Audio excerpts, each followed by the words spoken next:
Saudi Arabia just slammed the door on the United States, locked it, bolted it, threw away the key. Let me say that one more time so it sinks in. Saudi Arabia has banned the U.S. military from its air bases, banned them from its airspace, kicked out the planes, shut down the runways. And the man who walked into that Oval Office shaking hands, bragging about a $600 billion deal, the man who called the Crown Prince his friend, his bro, his partner, just got told to his face, "We are not friends anymore."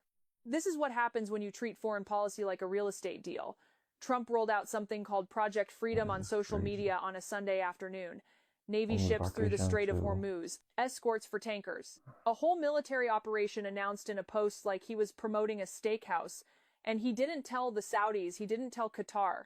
He didn't tell the leaders whose runways he needed, whose airspace he needed, whose entire region he was about to light up. He just posted it.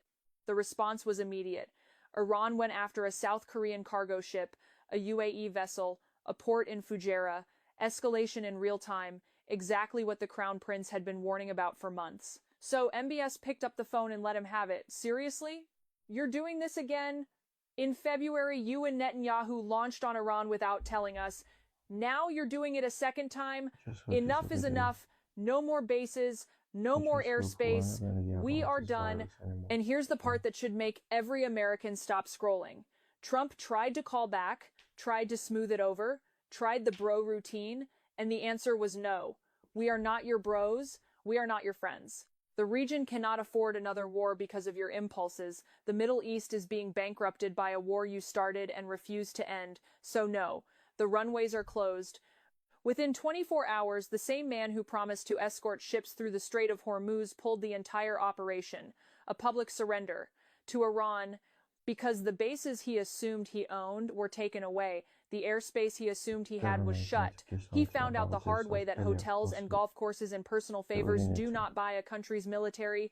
They buy a smile, they buy a handshake, they buy a photo op, they do not buy sovereignty. Then came the spin. Suddenly there was a memorandum of understanding. Suddenly there was a deal. Suddenly the markets jumped on a leaked story about peace talks. And Iran's response? One word: no. Americans will not get through a failed war what they could not get at the negotiating table. The terms Trump sent over were a weaker copy of the very deal he tore up years ago. Iran said no then. Iran is saying no now. And while the talking points fly across cable news and social media feeds, real ships are still in danger.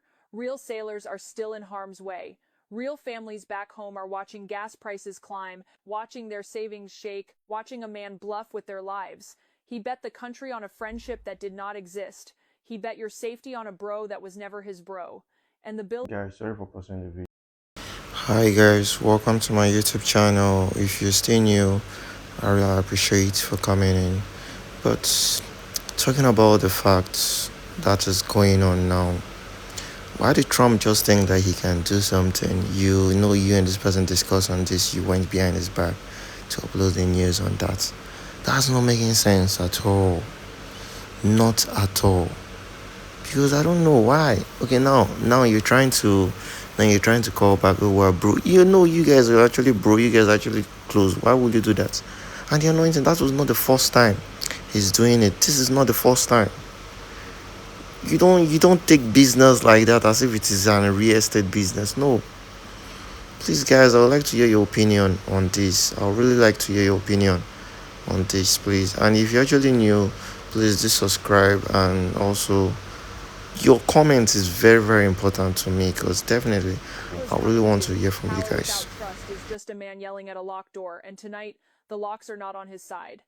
Solution, not escalating matters any further. Now, meanwhile, a representative of the parliament spokesperson MB Ghalibaf, Abraham Razi, posted the following: Axios's text is America's wish list until it becomes reality. This is earlier this morning now. Donald Trump flailing. He calls up Barack Ravid over at Axios and says, we've got a memo of understanding that Iran's looking to make a deal with us right now. We're speaking to them. We're very close.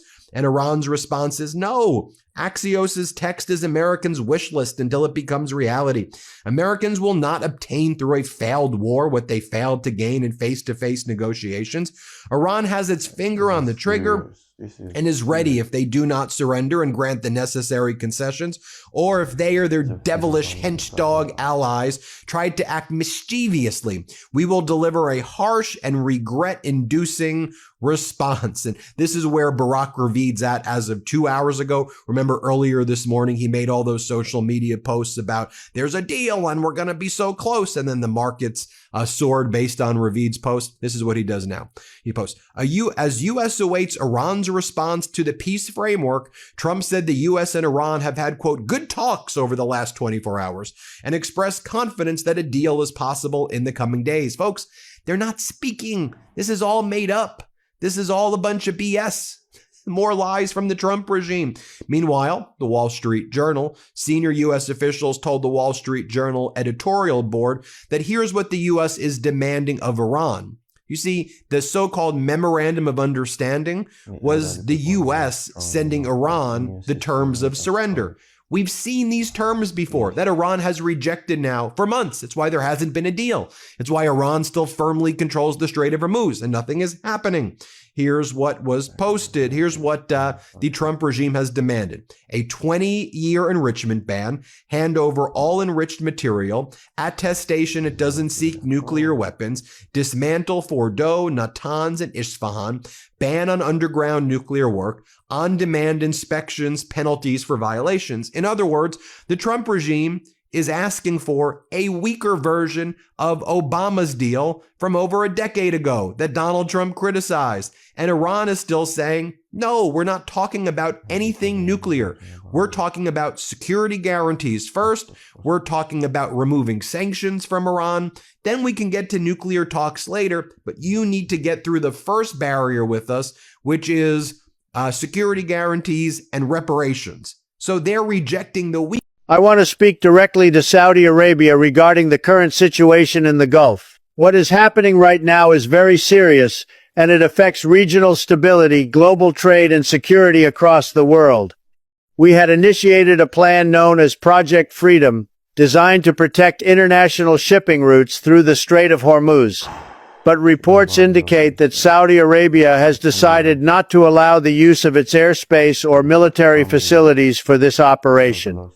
This includes restricting aircraft movement and operational access, which changes the level of coordination we were expecting at this stage.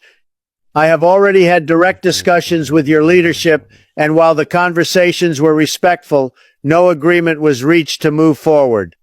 Because of this, the operation has been paused while we continue diplomatic engagement. Saudi Arabia, you understand better than anyone how important stability is in this region. Any escalation or uncertainty in these waters affects not just one country, but the entire global economy. At this moment, we are still dealing with rising tensions in the Strait of Hormuz, and the world is watching closely to see what comes next. So the question now is simple. Will we move toward cooperation and stability, or continue down a path of uncertainty in one of the world's most critical regions? Donald Trump is facing growing questions after new reports suggested that some of America's closest Gulf partners were unwilling to support a recent U.S. military plan linked to tensions with Iran. According to reports, Saudi Arabia did not approve the use of its airspace or key military facilities for the proposed operation in the Strait of Hormuz, creating an unexpected challenge for Washington at a critical moment. Soon after, Trump announced that the operation would be paused, saying diplomatic discussions were moving in a positive direction. However, regional uncertainty continues to rise. Iran has increased security measures around the Strait of Hormuz, one of the world's most important trade routes, while also highlighting its missile and defense capabilities in public statements. At the same time, Gulf countries appear focused on avoiding further instability that could affect oil shipments, international trade, and regional security.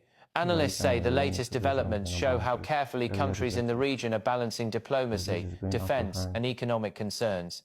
The situation remains highly sensitive, and the next steps from both Washington and Tehran will be closely watched.